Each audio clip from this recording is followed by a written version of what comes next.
Allez, un dernier master avant de retrouver Loïc Soubeyran, c'est le master pour l'acteur de la transition écologique. Et c'est Béatrice Ferron, directrice déléguée EDF Commerce Sud-Ouest, qui va me rejoindre. Bonsoir. Et alors, on va parler ensemble de la transition écologique. Et du coup, j'ai envie d'évoquer avec vous les actions qui sont menées déjà peut-être en interne sur la mobilité par EDF. Oui. Donc, bonsoir Virginie, bonsoir à tous. Donc, EDF est engagé depuis longtemps dans la transition écologique et c'est au cœur de notre raison d'être. Donc, c'est un honneur de remettre le prix de la transition écologique ce soir. Et effectivement, nous œuvrons au quotidien auprès de nos clients et en interne également, comme vous le dites, pour favoriser cette transition écologique. Et puis, comme j'aime bien les exemples, je vais citer celui du véhicule électrique. Et nous avons engagé depuis 2-3 ans la transformation de toute notre flotte et les flottes de véhicules vers le véhicule électrique. Alors, ça paraît une ambition peut-être pas si grande, mais nous avons pour objectif de transformer 100% de nos véhicules en véhicules électriques à l'horizon 2030. Et c'est beaucoup de freins à lever, c'est des bornes à installer sur nos sites, c'est beaucoup de conduite du changement, parce que le véhicule électrique, c'est une autre manière de conduire, et ça, nous le développons déjà en interne.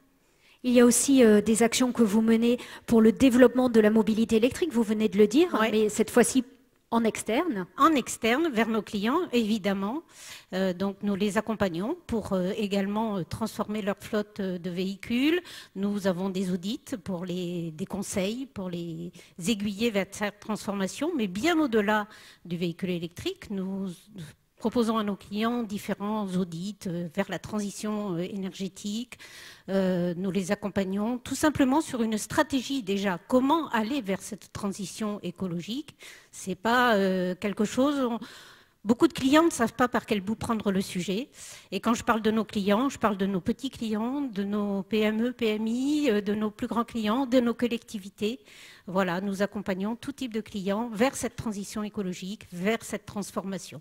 Et vous allez nous dévoiler quel est le lauréat ce soir, acteur de la transition écologique. La société Clairvert. Et c'est Jean-Luc Dallozo, co-gérant de la société Clairvert, qui me rejoint. Le master acteur de la transition écologique est décerné à Clairvert. Spécialisée dans la valorisation des déchets organiques, la société Clairvert a été fondée en 2003 à Bélestin-en-Lauragais à partir d'une activité de compostage des déchets verts. Elle a par la suite évolué vers le traitement des déchets de bois, puis la production d'énergie, jusqu'à aboutir à la création de la première plateforme multifilière de valorisation des déchets verts en France. Une plateforme qui intègre les métiers du compost, du bois déchet, du bois énergie et de la méthanisation. Clairvert, qui emploie actuellement 53 personnes, est engagée dans l'économie circulaire. Elle souhaite désormais dupliquer son modèle de plateforme multifilière dans le grand sud-ouest de la France. Master acteur de la transition écologique, Clairvert. Et félicitations, et on va vous remettre votre trophée. Bravo à vous.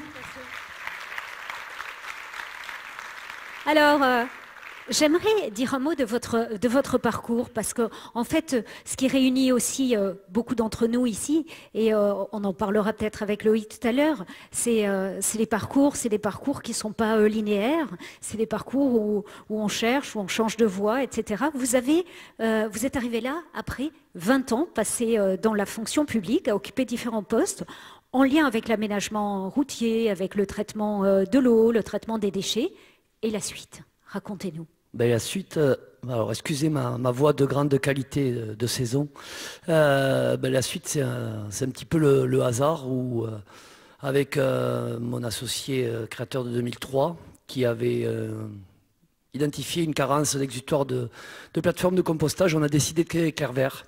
On n'a rien fait comme on doit faire aujourd'hui, pas d'études de marché, pas de business plan, juste un feeling et l'envie de créer cette société pour répondre à une problématique. Voilà. Alors ça, c'était il y a 19 ans, c'était en 2003, sur ce constat. et après quelques années de développement de l'activité, une première activité d'abord, le recyclage des déchets bois, c'est ça?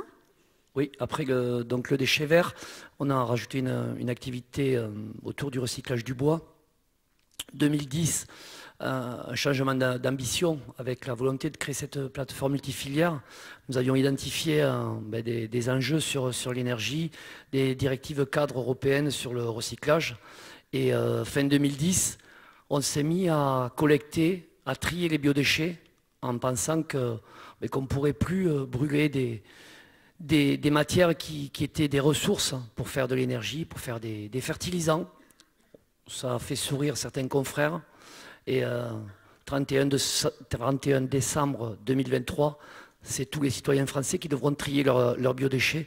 Donc on est juste heureux d'avoir eu raison quelques années avant. Alors le feeling, l'intuition, comme vous le disiez. Et quels sont aujourd'hui vos clients, les clients de Clair Vert? Ils sont partout. Donc des collectivités, des entreprises de toute taille, des artisans, des enseignes de restauration collective.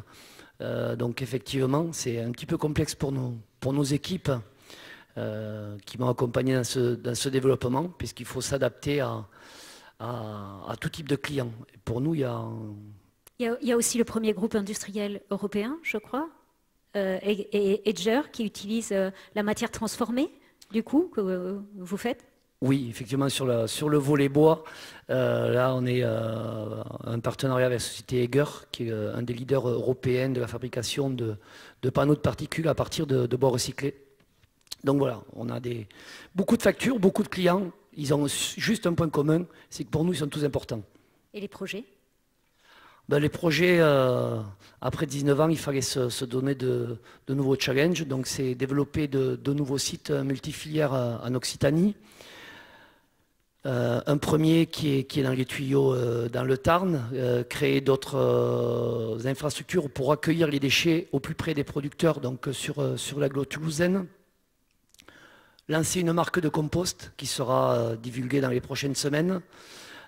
Produire du biochar, un produit qui va avoir un impact en termes de stockage de carbone et de qualité de nos composts. Et d'autres projets qui vont se greffer au jour le jour, puisque c'est notre vie de recycleur. Au travers de chaque poubelle, identifier un nouveau déchet pour en faire une nouvelle ressource et un nouvel produit. Et un nouveau produit. Bravo à vous, c'est un très gros prix. Merci à tous les deux. Ne bougez pas pour la photo.